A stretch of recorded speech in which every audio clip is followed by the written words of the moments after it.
Hello, everybody. My name is Nicole Pringle, and I am the president of Gullah Business of Charleston. And today I have the vice president, Tiffany Savage. Hello, hello. And we have a special guest with us today, Dr. Kyle Osborne. And we're going to talk about mental health today. And right in time for Father's Day, we're going to talk about mental health and Black men and just mental health overall. So thank you, Dr. Kyle Osborne, for coming on. Because Thank I'm gonna you, do ladies. I appreciate you having me on. It's an honor to be on your platform. Yeah, I'm excited about the conversation we're gonna have. But absolutely, I appreciate you, ladies, having me on. so we were talking a little bit earlier, but I found you on TikTok. So I was hmm asking, how did you get started? Did you just start with TikTok or did you do Instagram? How did you get started in social media? so it started simultaneously with TikTok and Instagram, or probably maybe TikTok, maybe slightly earlier. I wasn't a big social media person. Probably until I finished school, just because of while I was in the my programs, it's very rigorous, right? A lot of work, a lot of research. So in addition to that, add on family life, add on work life. It just for me, it wasn't a lot of time to really kind of dedicate to social media. So when I finished school, I really wanted to use the platform to provide information to people. There's a lot of misinformation, a lack of information, or mental health literacy about what mental health looks like, about specific mental health issues and challenges that people experience. So I wanted to use my platform to inform people, just to kind of get the correct information out, for the reason that the more that you know about what you're experiencing, then that puts you in a better position to manage it. So that was kind of started off with TikTok, and I said, hey, you know what? Let me try a couple things. Let's just kind of get some information out there, and it's been working out pretty well. I've been getting some pretty good feedback, and so I decided to take the videos that I do on TikTok and just upload it also to like my other social media pages, like on Instagram and on Facebook. So it's been doing really well. I'm happy with some of the feedback that I get from the comments, that this has been helpful for some people, and kind of be able to clarify what some mental health issues are, because again, a lot of people don't know what specific disorders or symptoms are attributed to. And there's also a lot of overlap, like with anxiety, with ADHD, with depression. There are a lot of symptoms that overlap with each other. So, it's something that I get an opportunity just to provide some information. And sometimes I'll interact with individuals on social media if they have a question, just kind of reaching out. So, yeah, that's been pretty much the goal. And I'm happy with the feedback. I'm always happy when individuals are able to gain some information that they didn't know before. And maybe that also will kind of start the wheels turning of, okay, I experienced this, maybe I should look into therapy, or look into even just talking about it more with their families, because there's a lot of times where men in particularly don't talk about it as much. There are things where we need to kind of get more comfortable talking about what we're experiencing. So if doing a video on social media and people can relate to it, if people are like, oh yeah, I felt like that, or I've experienced that, or it's something that kind of just prompts a dialogue or conversation. So if it goes in that direction, then I'm hitting the mark. Then that's the entire goal, is to get information out and to help people, and kind of start keep the conversation going and get good information out. Do you feel, maybe I should ask this question first. Do you feel in the Black community, well, we're discussing more about mental health more and we're getting more help and we're just discussing, that it's okay to seek help or get medication if we need to. Do you find that we're talking about that more? Absolutely, it's gotten better. I would even say within the past 20 years or so, that it's a more normalized conversation. It's not as taboo as it used to be. It used to be mental health had a huge stigma surrounding it, and it still does to a certain extent. However, you're seeing it more discussed by high profile figures, right? You're seeing it more by athletes or musicians, or other different people, high profile individuals or celebrities. And I think that is also contributing to just that dialogue, just that conversation where before it was you associated mental health or depression or anxiety with crazy, right? It was one of those unfortunate stigmas or associations with that misinformation that kept people from wanting to talk about it. And if people aren't talking about it, because we all experience different mental health challenges, right? Whether it's anxiety, whether it's grief, whether it's depression, whether it's overwhelming stress, all of these different things contribute to our mental health. And when if we're not talking about it and we're not informed about what it is and how it can impact us in different areas of our life, then it's going to get worse, right? I think we're also um, just kind of more of an understanding when we see maybe individuals in our family or friends, when we kind of see a behavior that's very different from like their typical presentation. um, People are more now willing to kind of show them empathy to try to help them get the the support and help that they need.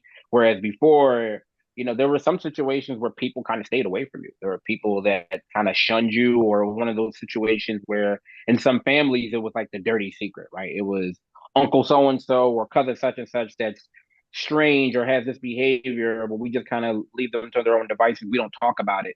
And I think that's it's getting better now. It's being more accepted and people are more receptive to mental health being discussed and people getting the healthy support that they need. So it's getting better. There's still a lot of work that needs to be done. But compared to what it was, I would even say 20, 25 years ago, we're a lot further along and there's more information and more research that's being done.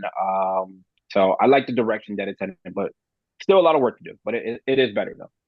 What suggestions, because you mentioned a little bit about it, if you did notice something was wrong with a family member, especially with certain groups, when we talk about the Black community, again, you mentioned that it's not really, is it's getting to the point it is becoming known that there are resources out there and seek help and counseling.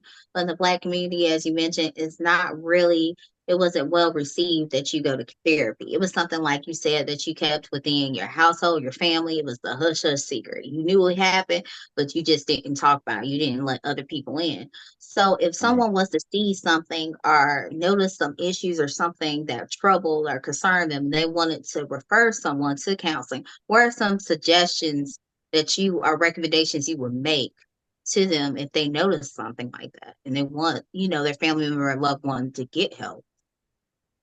That's a good question. The first thing you want to do is approach that person with love and support, with empathy, with compassion. Um, if you see something's different, right? And that's typically some of the signs that we'll see is that, someone's they're acting maybe a little erratically, or they're depending on what the challenge or something that they're experiencing.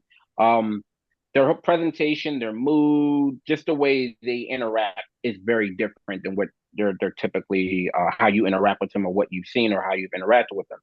So what you want to do is bring it to their attention out of concern, out of love, out of that empathy and compassion, and hopefully they're going to be receptive to them, right? If you're able to kind of create that really supportive environment, if you bring to them and say, hey, this is what I've been noticing. It. I think a lot of times what takes place is that sometimes people recommend or suggest like therapy or get help, but it's coming from out of frustration or it's coming like in a disparaging manner, right? So if something takes place between you and another individual that you think needs additional support, it might be due out of frustration that you're experiencing from it might be an argument or a fight or something's taking place, right? And you might be like, oh, you need to get help. Like you need to go get some therapy, right? And the way that may come across is that it's coming across in a very negative tone or a very disparaging manner, right? And someone's not going to be receptive to that because now you're thinking like, oh, well, I need to get help because you think I'm such and such. And then it just kind of creates another cycle of defensiveness, and that person is going to be less likely or unlikely to get help because it's coming across in that manner. However, if you're coming to your loved one or your friend and saying, hey, this is what I've been noticing. Hey, this is how, I've seen this is what's been taking place. And like, I'm worried about you, right? I'm worried about this. I'm worried about that. And you're showing them compassion. A lot more likely that it'll be received well. Now, that doesn't mean that that person is going to take you up on that offer because the other side of it is that we have to understand that therapy or getting help is elective outside of it being court mandated. the person, you can't force somebody to go to therapy or go to treatment. I mean, you can, but typically it doesn't work out well for that person in the sense of they're not doing it because they want to, they're doing it for another person, or they're doing it because you're forcing them to, or it's been like an ultimatum that's been made, or whatever the case may be. So if you're, if you're giving it to them and say, hey, I'm here to support you, whatever decision you do, I would like for you to do this because this is what I've witnessed or I've observed, and I'm worried about you. I love you, X, Y, and Z. Then that person may be more likely to maybe seek out the resources or maybe take a chance. But we do have to understand that it is elective, and they have to be willing to want to get the help, because if they're not willing to, then nothing's going to come out of it. Like forcing someone into treatment or into therapy, it's just not going to work because they're not doing it because they want to do it. And willingness is a very important factor in any type of treatment, whether it be therapy, whether it be medical treatment, or whatever the case may be. So just kind of providing that compassion, that support, and that empathy to them, and just saying, hey, I know what you're going through. It's not easy. X, Y, think coming it from that angle typically it's better receptive. And if they don't want to get the help, I mean, that's something that we on the other side of it have to be okay with. Like, we're not okay with it, but we have to be okay with it in the sense of, trying to force them to do it, because then that could also hurt the relationship. So just kind of understanding and making say, hey, I'm gonna be there with you, showing them that unconditional support, and creating that type of environment for them. And typically you'll have some pretty decent reactions. Maybe not the first or the second time, but once they get that you're there and you're riding for them no matter what, then that typically they might be more likely to want to get the help. I know we were talking earlier, we was talking about the older generation, like my parents, my mom's gonna be 75, my dad would have been 77. And that Mm-hmm. generation, especially growing up in the South during segregation and everything, they dealt with a lot, right? And I was thinking about my father when I reached out to you, because I was thinking about Father's Day's coming up, and my dad was like my superhero. And I was thinking about how he had a lot going on, like as being a black man coming from South Carolina, taking care of his family. Um, he worked all the time. Like I can't remember, like I know he had Sundays off, but I don't know his other day off. He was a mail carrier for like 42 years. So I Mm-hmm. don't, to this day, I cannot tell Wow. you. I asked my mom, I'm like, what was his other day off? She said, I don't know. Because he always did overtime. I'm like, well, what day was it supposed to be? She's like, I have no idea. I'm like, I don't know either. So I just know Sundays. And I was thinking about him, and I'm like, he had a lot on his plate, Of course, times were different as far as like when we think about money, to raise a family was a lot cheaper. The price was different, but still, the cost of living as far as getting paid wasn't that high. But I'm like, how did he support it? And I'm always just thinking, like, now that I'm older, like mentally, how did he how did he really feel? Um, it's like, I gotta stay with my family, I gotta raise my family, I gotta make sure they eat. And he was a great provider. So I didn't have to really worry about anything. Um, but I think about that's a lot of pressure, you know? Yeah. Oh yeah. I don't. That's a really great question. For the reason that I don't know how they did it either. My dad and mom are in that same age bracket. My mom would have been 74 this September. My dad's gonna be 74 this coming December. So that generation and what they experienced, I have no idea how they were able to manage and cope and get through that, but somehow they survived it. But that doesn't mean that they didn't experience it. I totally agree with you. They are human, just like we are, and I'm very, very confident, and I would assume that they experience some form of anxiety, lower mood. I don't want to say they were clinically, experiencing depression, but they possibly could have. Being down south, I mean, even just kind of growing up in any form of the civil rights area, whether it was whites and coloreds, and seeing individuals like your leaders being assassinated, like that's trauma. I know for a fact they all experience trauma, whether it was vicariously, whether they're viewing it on television, or when they're going to school, or whatever the case may be. So they experience trauma. I think it was something that they were raised to internalize a lot of it, right? Like you have to, and kind of similar to not just men, but I'm gonna say men in particular. Like it's, hey, provide for the family, you work, these are your responsibilities, bills are bills, right? Even though the cost of living might have been, maybe a little cheaper back then, it's still work, right? Bills still got to get Mhm. paid, and it's not easy. And so yeah, you look at it like, yeah, how did they get through that? And I imagine, your dad and my parents and other individuals during that era had some form, if it wasn't therapy, because therapy was not a big thing back then. Some form of self care that they were doing. I hope, right, that got them through. Whether it was, the family, the church was really big, right? The church was a huge coping skill. Church is not it's not the same thing as therapy, but it does serve as your support, right? It does serve as that area where people were able to have those conversations. Like, your faith is one of those crucial factors that people have in their life, especially when there's a lot of adversity and turmoil and all these other different things. So I think faith is something that a lot of people heavily relied on to get them through. Family, um, sports, other different things that, especially with men, that congregating with each other and having some form of an outlet. That's a lot of times when, if you're not going to therapy, like you said, and you're not taking medication or any of those things, is that you're using each other, right? Hopefully you're leaning on family, you're leaning on your friends.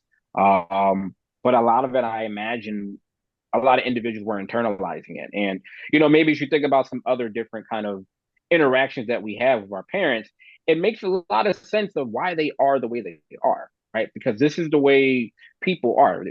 It's not what the person is doing, is how they got to this point, right? Everybody, of however their behavior is a combination of what they experienced growing up and also what they have going on around them. So it makes a lot of sense if we really take a look or a deep dive into what our parents went through, especially what our fathers went through, why they are the way they are. Because think about it, they didn't have a lot of time to raise concerns about racism, right? Because that was what it was. That's what the time period calls for. So absolutely, their mindset or their perspective is, hey, whatever turmoil or adversity is being thrown their way, even now, I got to keep working. This is the way it's supposed to be. I don't have time to complain. I don't have time to do this. I have to just continue working.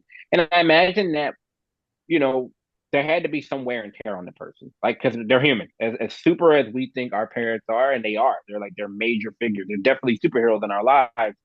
They have their moments where I'm sure maybe we didn't see it, right? Because that's also something that they were raised to do. You don't allow your kids to see you vulnerable. You don't allow them to see you cry. You don't allow to see them. So there might have been things that maybe our parents saw with each other, but they didn't show the kids that, right? They only showed us strength. They only showed us all these other different um, traits, these strong characteristics, and that was their mantra, right? That was their perspective of how getting things through. But I mean, they experienced a form of trauma that I can't even fathom, right? Because of what the period that we grew up with so many other different um, choices and freedoms that we have, almost the polar opposite of when they grew up. So I'm sure there were things that they did that helped them get through, but I also imagine that they had some moments where they were vulnerable and they had to experience some of these things, but they might have just been few and far in between, just kind of given the era and the circumstances that were placed upon them, unfortunately. I have a deep, deep question, but I know you can answer this. That's where it's coming on. So What I you was got? listening to something earlier today talking about the difference between perspective and perception. And clearly, perception is the way you interpret or understand your thoughts, which is your perspective. When we think about it, you just pretty much said that your social connections within your school, like wherever you are, your family, your school, your organizations, your job, they can all have influence or impact on your life and different things, the way you think about things. So, with that Mhm. being said, how do you think masculine stereotypes have affected mental health within social connections? And do you I see think, it? yeah, Uh, and do you see it as no, something being negative or positive? So, I think it depends on the masculine trait or stereotype that's being utilized, or whatever the person is adopting. So traditionally, masculine stereotypes, especially traditionally have been men being self-reliant, being in control physically and emotionally, being dependent or avoiding dependence, right? Being physically tough. And if someone is adopting or being compliant with those particular masculine stereotypes, then they're going to be more likely or less likely to get help, right? Or to reach out if they need help or get support, because that contradicts with the stereotype of you need to be your own man, you need to be tough, you need to be in control, you don't need to be dependent on anybody or anything. So that's going to contradict, like, if you are down, if you are experiencing any type of physical or emotional pain, you're not going to reach out because that makes you less of a man, or that makes you less of that kind of masculine presentation. So that's where it is, where it's a negative aspect, because we all need help, right? Like, we're all human. We all need, if not the word help, because sometimes people don't like necessarily like that word, but we all need support at some form or fashion, right? Whether it be financial at some point in time, whether it's emotional, physical, relationship support in some form or fashion. And it doesn't mean you need that support for a long period of time, but there might be a period of time in your life where you need some support. If you're adopting those particular stereotypes, then you're not going to ask for help, and you're going to continue to suffer in silence. And then whatever challenges that you're experiencing are just going to get completely worse, right? They're going to continue to get to worsen in whatever their severity is. And it's going to take a toll on you. It's going to take a toll on your family. It's going to take on all these other different aspects of your life, because you're continuing to suffer in silence and go at it alone, as opposed to, utilizing the support that's there. Because I imagine support has always been there for men, right? Like, where you can lean on your family, you can lean on other different aspects. But again, you were raised to know you're the man of the house. These are your responsibilities. You got to do this on your own. You got to figure it out. And that's tough, right? Because every generation is different. Every generation comes with its own different set of stressors. And, some of these stressors, you're doing yourself a disservice. You're putting yourself at a disadvantage if you are continuing to go at it alone and continue to, like, intentionally not take the support that's afforded to you. So that's where it can be a negative aspect, right? Like, I'm not saying it's bad to want to try to be in control or be self-reliant, right? Like, I'm not saying that those things are bad, but you want to include some flexibility, right? There's got to be some balance. You can absolutely be the head of the household or be self-reliant, and at the same time, if a situation arises and you're not in the best financially, then you ask a family member for some support. Or if you're experiencing some type of mental health issue, you reach out to another family member, maybe someone that's been in a similar situation or whatever the case may be, right? That doesn't mean that you're not self-reliant. That doesn't mean that you're dependent on this person. It just means that you're utilizing the resources around you. So that's where, if you have flexibility and you're having some balance to some of those stereotypes, you're in a better position. But when it's just kind of simply, I'm masculine person, X, Y, and Z, then that's where things can kind of get really, really difficult and can get very, very unhealthy pretty fast. Does depression look different on men versus women? Is there a difference, or is just like everybody kind of just, is it like everybody kind of goes through the same thing? Like, how does that work? Is there a difference, or is it not? So that's a good question. There is a criteria, of course, to be clinically diagnosed with depression, right? There is a diagnostic criteria that's for men and women. And then there's a difference in regards to some characteristics they add on for children, depending on the age. However, there are some distinct symptoms that contribute to men that are experiencing depression or anxiety. So for men, there's a high prevalence where they experience like higher levels of aggression, irritability, anger. Whereas with women with depression, they typically display more signs of like the depressive or more of the mood symptoms, I'll say. So, but you'll see more than men, just because that's kind of some of the differences and the nuances between men and women in general, is that it tends to come out more in anger, irritability, and frustration or aggression, just kind of due to the way men communicate overall, right? So that's kind of speaking to some of those nuances that you were just mentioning. Then also men are more likely to seek help once the depression symptoms have impacted their physical health. So with Mm. individuals that experience depression, men most likely, or generally speaking, won't reach out for support until it's like experiencing their physiological symptoms, like their heart rate, right? Like if they're noticing their heart rate is like high, or if they're noticing that they're getting headaches, or they're having digestive issues, or they're having like um, muscle aches and pains, things of that nature, things that are very different from like their typical presentation or their typical normalcy. So then they'll reach out to see a physician and say, hey, doc, this is what I'm experiencing. What'll take place typically is that the primary care doctor will do a whole like lab workup, an evaluation of different aspects of them physically. And then they'll come to the conclusion that everything is most likely due to stress, or you're experiencing possible depression. And then that will kind of set the chain of hopefully that individual getting like the mental health support that they need. But that's how it is with men, how that typical cycle will go is that with the emotional stuff, aggression, anger, irritability, and then the physical symptoms will prompt them to want to get help or get support once they start kind of feeling those physiological stuff.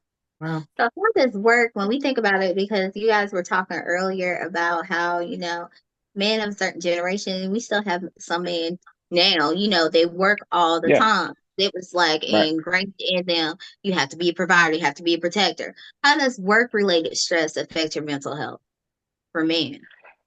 Work is a huge impact on men's mental health. For the reason that if you think about it, you spend the majority of your day at work, right? Like you spend anywhere from 8 to 9 hours, maybe 8 to 10 hours. If it's 8 hours in a typical workday, you're at the job, and then you're spending maybe about a half an hour to an hour getting to and from the job. So by the time you get home and you're situated, you only have maybe 4 hours that you spend with the family before maybe you go to sleep, and then you do it all over again because the other 7 or 8 hours you're spent sleeping. So the majority of an individual's time is primarily at work. So all of those stressors that you are experiencing is going to be the majority of the week. Even out of your 7 days, even if you're off during the weekend, you got to think about it. 40 to 42 hours is spent at work dealing with all of those stressors. So a lot of times what happens, depending on the type of work that someone's in, a lot of times it's a high job demand and you got low job control, meaning that you have a high workload, but then you may not have the independence or kind of the ability to kind of control like the flow of things. So it might be like work, work, work, work, work, depending on whatever your caseload is or whatever your the field that you work in. But you got to think about it. That's a high level of stress, especially now if you're talking about doing doubles, or you might have people that do 10-hour shifts, or you're picking up extra shifts, or whatever the case is, to of course pay bills. And responsibilities are responsibilities, but it doesn't mean that it's not having an impact on the individual. So think about it, where if that person is experiencing a high level of stress at home, dad is coming home, and sometimes that he brings that work or that stress with him, right? Sometimes it seeps into other different areas of his life. So sometimes it may be a situation where he comes home, he's irritable with the family, right? It's nothing that they did. It's just kind of whatever the manager or whatever coworkers or whatever job didn't get done, or deadlines or whatever the case may be, that sometimes comes home with that individual. There are other different situations where it impacts their sleep, right? Like we've all been there. Like we know with work, if you're dreading the day that you got to go in, or you got to get this done, that impacts your sleep. So think about it. If you're coming home, if you're stressed when you're at work, and then you come home and you're thinking about the stress that's at work, and now you're not able to sleep. So now typically your 7 hours is now maybe cut to maybe 5 hours. So now 3 or 4 days have passed by, and now you're suffering from some form of sleep deprivation. How are you going to be when you get to work? You're not going to be your best self because you're tired, you're asleep, you're fatigued. So that could impact your job functioning, right? It really creates like a vicious cycle of how the stress at work can impact into your home life. And then also you think Mm. about it, if people are getting extra shifts, if you're picking up extra shifts, that's less time that you're with your family. So now what is that doing to your relationship? Now, of course, your family, your spouse, or your partner is understanding, right? Like, the bills have to be paid, but that doesn't negate that they're not seeing you. That could also put tension or stress upon the relationship. So it's a lot of different areas of how that stress from work can impact the men, especially like you said, if they're the provider, they're the protector, all these other different roles and responsibilities that they assume, um, of how that could also impact those things that they care about and other different facets of their life. So work is is a huge contributor. I mean, most of the folks that I work with, like my clients, work is somehow involved in whatever we're working out, whether it's their anxiety, whether it's depression, whether it's anything they have, their relationships, work is always a component. That's just the way it works, because that's where we spend the majority of our adult lives, is at work. As you were talking, I'm like thinking, okay, of the two men that were in my life, like big, which is like my father was my father and my brother, which is the same, especially like working all the time. Um, I don't think there's too much like with the emotions, like telling you how they feel, unless like it's really like at this point they gotta tell you how they feel. You're talking about um I think you said something to the fact like when men, when they, I guess then when they need help is usually because like health stuff starts happening. I started thinking about Yeah. another person in my life. I'm like, he told us his significant other, like, because he started experiencing health issues, he's Mm-hmm. like, he came to her and said, I'm depressed. So when you said that, I was just like, oh, that did happen because he started experiencing, getting sick and going to the hospital. And then he's like, listen, I'm really depressed. That's what's happening. And so when that happens and someone comes to you, it could be, I know we're talking about men because it's Father's Day, but anyone, they come to you and say, hey, I'm depressed. I think we touched on it a little bit earlier, but just again, how can someone be supportive to someone that comes to them saying, listen, I'm going through it. I'm depressed. Like, how can we be a supportive to someone like that? Um, that's really good, and it's great when they realize it, for the reason that if it's like the health things, I mean, it takes a huge amount of like awareness. If someone's able to say, hey, like something's off, right? Like, even if they don't say, hey, I'm depressed, they might say, hey, something's off. I don't know what's going on with me. I'm not doing this. Like, it could be the physical symptoms that they're experiencing, or it could be that they noticing that they don't participate or get enjoyment from some of the things that they love doing, right? Like, they've just noticed that, like, there might be an appetite change, or hey, I'm typically playing video games or playing basketball or doing something, but I haven't been doing it. Like, something's off with me, right? Some people do have good insight or awareness when they know something is off. And if they come to you and say, hey, I'm off, I think I'm depressed, I think I'm this is all, what we can do, just as a family member, is say, hey, all right, let's try to get you some help, right? Like, let's find what are the resources we have available to us, right? If it's a situation where we have health insurance, and health insurance is a big help, where it can, most insurances now do have like the behavioral health element, where they'll provide or they'll pay for therapy or treatment. Um, so it's like you check with your provider of who's covered in your area, or you can go on websites like Psychology Today, or if people know individuals that know them in the mental health field, it's saying, hey, we're going to do this together. That is the main component, where they're coming to you. I mean, and that is an extremely vulnerable thing, right? Like, even though, again, we are years better than what it used to be, it's still very difficult for any person, but especially men, to come up and say and admit, say, hey, I think I'm depressed. I think I'm feeling this. I think I'm doing that. And it's all right, let's do this together. Let's find out what we can do. Let's get you the support that you need. Right. So, kind of keeping with that unconditional support, we are going to do this together, because it's scary. It's a very scary process. And, I understand the other side of it, in regards to, it's not easy for anyone to get treatment or get therapy, right? Like, you're not going to just be like, okay, well, I'm going to look up, oh, this person looks great. That's not always the way it works, right? Like, you might have to, again, find out who's in your network of coverage, in regards to, close, whether it's going to be in person or it's going to be virtual, whether the person is going to be a good fit, because that's also something that comes into play, where it's like, hey, you're having a first session and you're trying this therapist out. Like you may have maybe seen it like on different shows where you see individuals kind of go through. I don't want to. I guess I relate it to kind of like a dating type of situation of trying to see who they fit well with therapists. And you don't always hit it off with your first or second person that you try, right? You may not feel comfortable. Maybe some people, especially men, want to have another male to talk to. And that's also difficult and can be frustrating in trying to find a therapist, and that there aren't many male therapists. I mean, once upon a time, it used to be a male dominated field, but within the past 40 to 50 years, it's become a female dominated field. Like, I think the stats are 70% of therapists are women and 24% are men. So that also has been a barrier to men kind of getting help, because it's like, well, I want to sit with somebody that looks like me.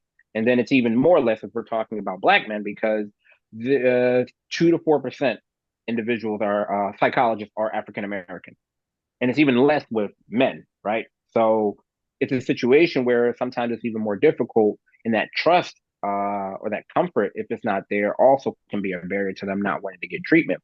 But being with them as a family member and say, hey, you know what? However long it takes, I'm going to be with you. However long it takes, whatever the trial and error, I'm going to be with you. We're going to get this done. We're going to find it together. If you want me to go with you on your first session, I'm willing to do so. Like all those different things, I'm just trying to extend support unconditionally and let them know that they're not alone. If they come to you and say, hey, something's off, I think I'm depressed, and then those will be the next steps that I would recommend a family member taking, is that going along with them with the journey and helping them out, because it's a frustrating process. Like I'm not gonna lie, like it's difficult to find treatment or to find a therapist that you feel comfortable with. It's I wish it was better. It's not though. And then also COVID highlighted a lot of mental health, especially in our community. So while it's good that people said, hey, they took the initiative and say, hey, you know what? This activated that motivation for people to get treatment. There's also the other side of it is that there are a lot of therapists or psychologists that are booked and that they don't have space or room to be taking on new clients. So that's also an issue that people run into. So being patient and being supportive of your family member that's trying to get treatment, but is maybe put on a waiting list or is trying to find a therapist that takes their insurance, or someone that's affordable. Um, Going along with that, it's a very patient oriented process. But it's better, or it's more helpful for them if you're going along the way with them, though. That's a good question. I think one of the things that we encountered most, like you said, in COVID was people were becoming aware of their mental health because everything happened all at one time. You saw people in Mm-hmm. power positions just having meltdowns right in front of you, not Mhm. caring if they were in front of the veil behind. And also too as well, telehealth. When you were talking about, insurance coverage, a lot of people didn't really realize what your insurance covers. Some insurance Yep. providers, they would cover telehealth and some of them not. You would see those premiums, you'd be like, what in the world? you know? So it was at that time, and that was one of the barriers. And so leading to this question, I know we've had like throughout this whole segment, we've been focusing on men because again in June we honor our fathers and our father figures in our lives, but to do the best for them, the best service is also to just take in perspective mental health and how important it is for us to have these conversations. So with that being said, what are some activities or some things to maintain a good mental health, like you would refer or recommend for people to do, like a self checkup? Yeah, like, no, I like the self checkup, and I think a popular term that's being used now is grace, right? Like showing people grace in whatever different Mhm. situations. And something that I have encouraged and try to impress upon people is showing yourself grace, right? Showing yourself that same loving kindness and compassion that you show others, especially as we're talking about men. Like you're not going to be in a good situation for you to be that head of household, to be the provider, be the protector, if you're not in the right headspace. Like you have to take care of yourself. Being selfish is not a bad thing when it comes to your health. And absolutely showing yourself that same grace that you show other people includes you doing some of those self-care activities, doing the things that are important to you or that are valuable to you. Whether it is if you're setting a day aside that, hey, you know what, or when it's NBA playoff right now, right? Like I'm a big sports person. So finding some time for you to set aside to watch the NBA playoff or to watch football when football season kicks off, right? Doing something that's enjoyable for you is really important. The exercise and the diet, if you like to play ball, if you like to engage in whatever different activity, video games, whatever the case is, right? I think sometimes we think that sometimes as we get older, some of the things that we enjoyed doing when we were younger, we're too old to do.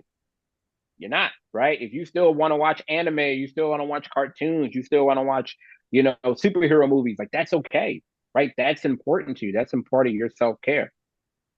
Getting the decent amount of sleep, like we just talked about earlier, is so important. Like I didn't realize how important sleep was until I went to school. And then I started understanding and kind of getting some of like what takes place physiologically when you are suffering from a lack of sleep and how you're not functioning anywhere near your premium level and how accidents take place and how you're just short tempered and your memory is impacted and all these other different things when you're not getting a decent amount of sleep. Um, the eating aspect, right? As we get older, especially with men, we don't metabolize food the way we used to. Like when we were younger, we used to be able to eat whatever we want to, still go out, run up and down the court, do different things. We had all the energy in the world. We still look great. But that's not the same case once you get into your 30s and your 40s. Like your body slows down. You can't digest the food the way you used to. And then also, especially if we're talking about Black men, we're pre-genetically disposed to all these other different health conditions, whether it be high blood pressure, whether it be diabetes, whether it be all these other different ailments that specifically affect us in our community. Now we have to be more mindful of the things that we eat. We have to be more mindful of our diet. So in addition to doing some of those things, there are those self-care activities that make us feel great. And I'm not saying you have to do, self-care on a large scale, right? Because I think when people are talking about self-care, when it's brought up, is that people are talking about taking trips and doing all these other large scale activities, which are great, right? Like I love going to the beach. I love, taking a flight and going to an island or doing all these different things. But that's not everybody's reality where they can do that every week or every month or whatever the case is, right? We have responsibilities and people that we have to take care of. So it's finding, okay, what are some things that I can do? Whether it's binge watching a show on Netflix or one of your other favorite shows, whether it's, again, catching a movie, whether it's spending some more time with your family, right? Spending some time with your kids or with your spouse and you guys are planning date nights. All these are the different things that are important to you give you that sense of like that relief, that break from those really difficult, those stressors in your life. And we have to have that break. Like we have to show ourselves grace in that. Because if we don't, we're doing ourselves a disservice, right? Like again, we are human and eventually things will start to break down if we don't take care of our bodies, we don't start to take care of our mindset. So it's really important that we incorporate some of those self-care activities. Like I get, even if people are on TikTok and you're on there for a few minutes, right? Sometimes you just have to decompress from work. Sometimes you just want to watch different type of TV, whether it be like the Bad Girls Club or you're watching the Real Housewives or Love and Hip Hop, what all these different shows that people, maybe talk negatively about. It might be good just for you to kind of decompress because you were in nothing but meetings for the most of your afternoon, and now you want to watch something that doesn't require like any thought, right? Same thing with sports or when guys go to the barbershop or they're just kind of congratulating, just kind of laughing and just talking stuff, right? It's good for people to participate in that so they're able to get that relief. They're able to kind of get that break from all of the everyday hassle. So showing yourself some grace and by participating in a lot of those self-care activities, it's so crucial and really important to maintaining your mental health. Okay, we're down to the last question. We had a great discussion. Yeah, this is great. What 3 words would you use to describe how you help others dealing with mental health? The first word would be education.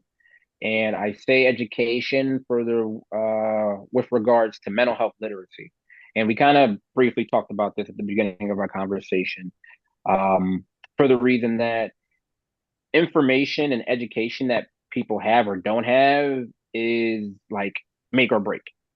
A lot of times, if you don't know what you're experiencing, if you don't know what you're up against, then you're not going to know how to cope with it. You're not going to know how to manage it. You're not going to know how to overcome it. And I feel like, especially in our community, and especially with men, there's such a lack of mental health literacy. There's such a lack of education about what mental health is, what its impact on you, even physically, on what depression is, or what anxiety is, or what grief looks like, and all these other different things. And I feel like if we're more informed prior to some of these experiences taking place, or then we're in a better position to even be able to get ahead of it. Right. When you start to know some of those things, when you start to experience some of those warning signs or some of those physical symptoms, when you start to realize and maybe you're starting to kind of isolate yourself from people, like you're able, it feels like, hey, you know what, this might be that depression that they were talking about on TV, or there might be that thing that they were talking about on TikTok or whatever. Maybe I should kind of check in with myself, as you guys mentioned earlier. The more education and information we have about mental health, then we're in a better position to be able to manage it, because we're human, right? Like I would love to come up here and tell you guys that, hey, no one's ever going to be stressed out. You're never going to be depressed. You're not going to be anxious. You're not going to experience grief. But I'd be lying to you, right? Like we're all human. We're going to experience it at different areas and different times of our life. However, if we are informed about what it looks like, then we can get ahead of it, right? Before it becomes severe and it gets to a point where it's like disabling us and it's overcoming us. Um, the second word would be support.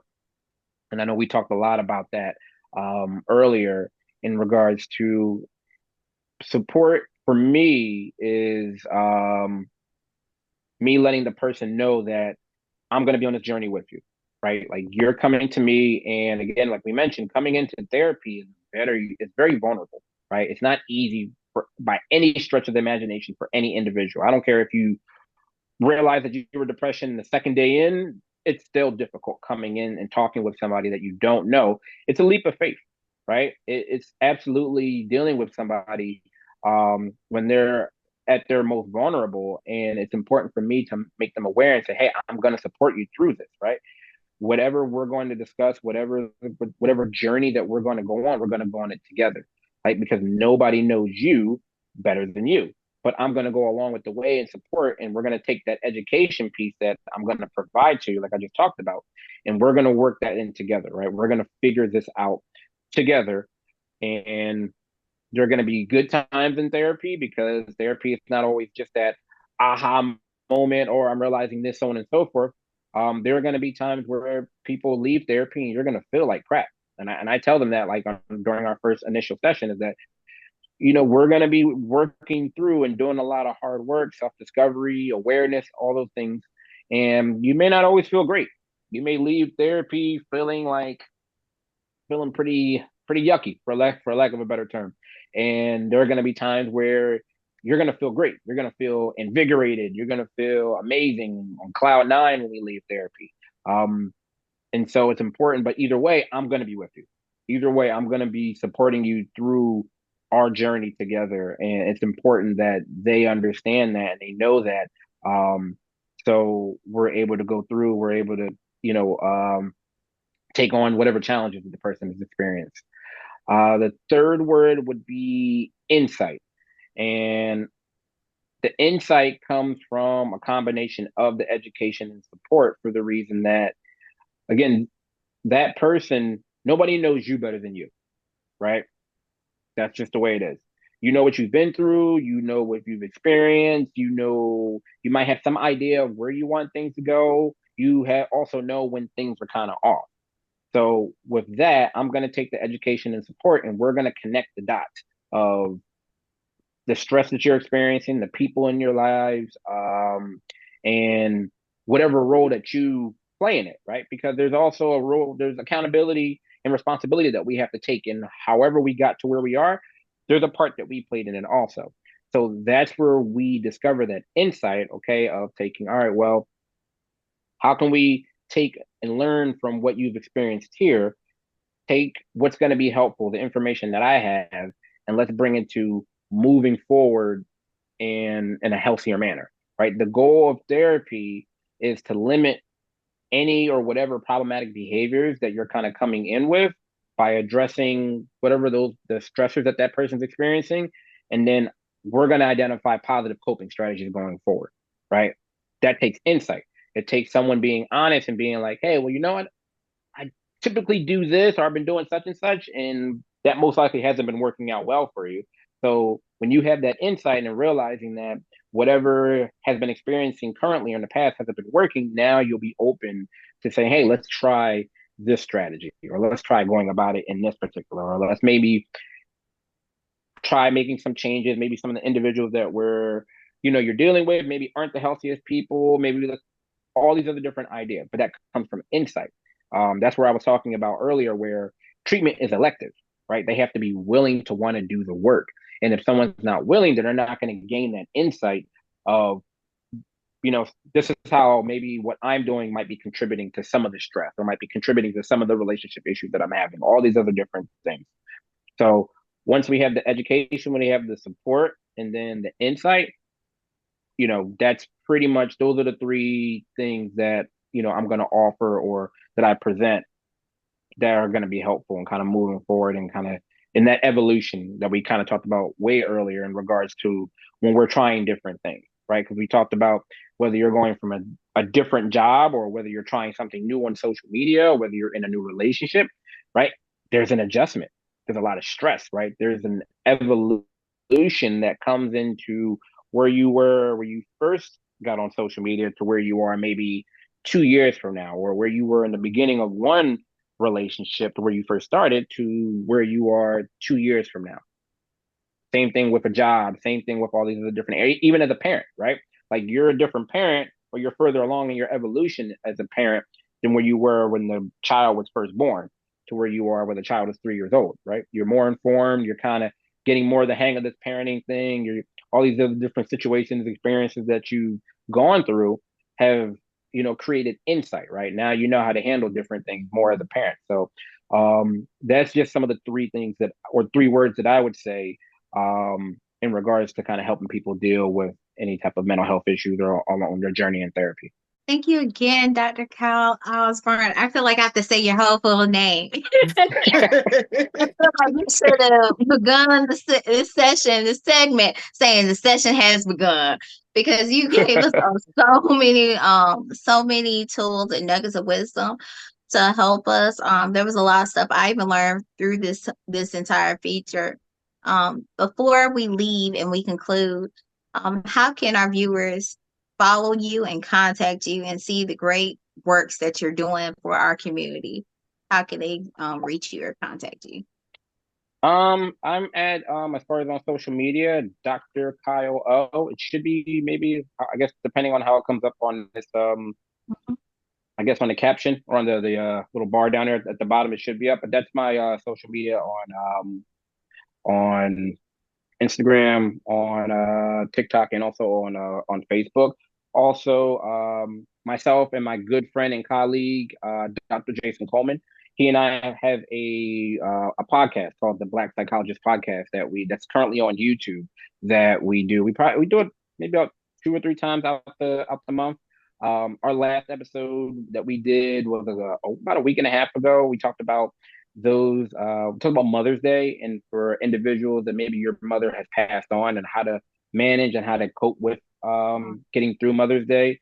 We just talk about just a variety of other different mental health challenges, talk about different things that are taking place just in society and culture, talk about relationships. We have one of our other colleagues, Dr. Ashley Poole. She's an amazing psychologist. Her specialty is working with couples and families, and we have her on. We have a great discussion. We kind of have her on like maybe every 3 or 4 months or so.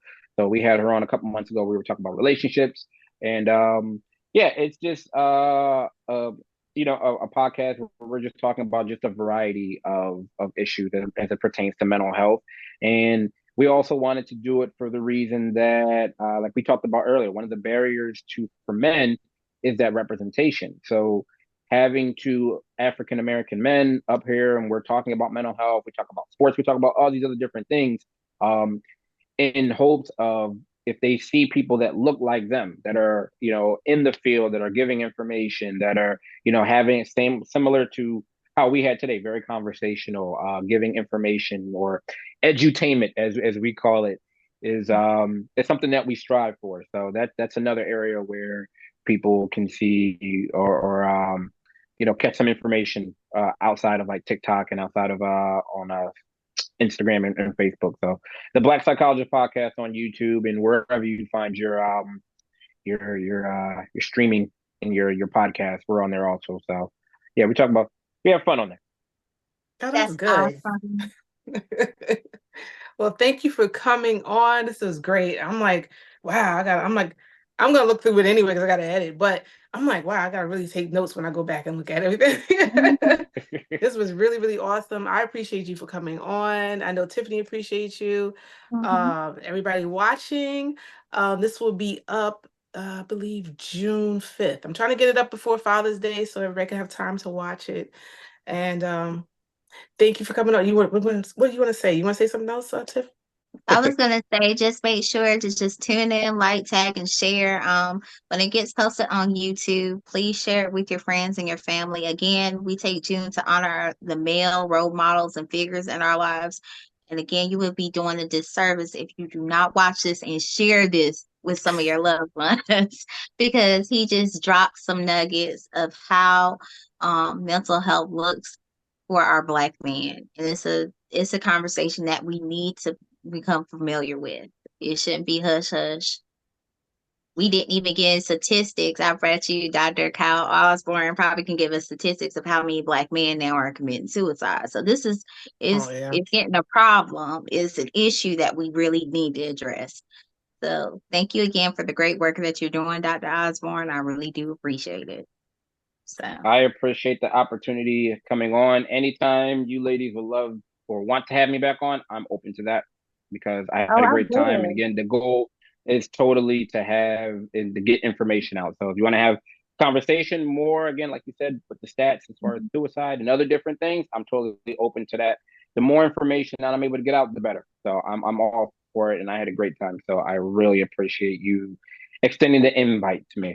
I had a lot of fun.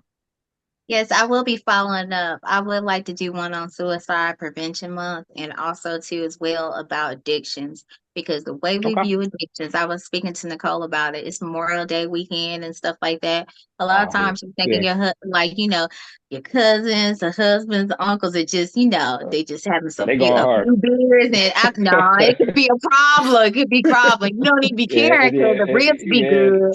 It's a problem. I was telling Nicole it that. gets animated. It gets animated at the cookouts. It does. I'm She just said the saying, ribs be good.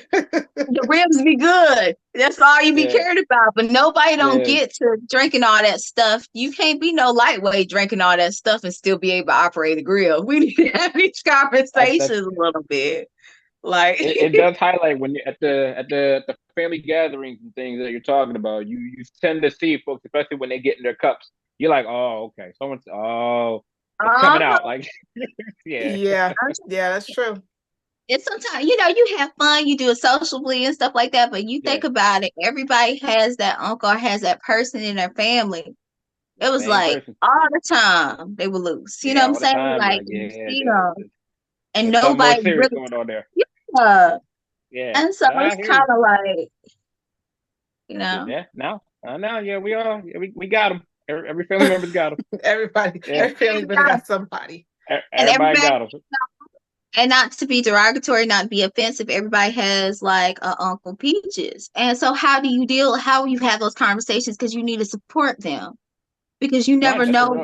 That's real. what's going on in their mind. We definitely need to have that conversation, because that's a part of it, right? How do you have those difficult conversations with those individuals that you are seeing that consistent behavior? We kind of let it go by because we're at family functions, and but a problem's a problem. Or and again, if we're gonna really treat that person, as family, sometimes we gotta have that conversation.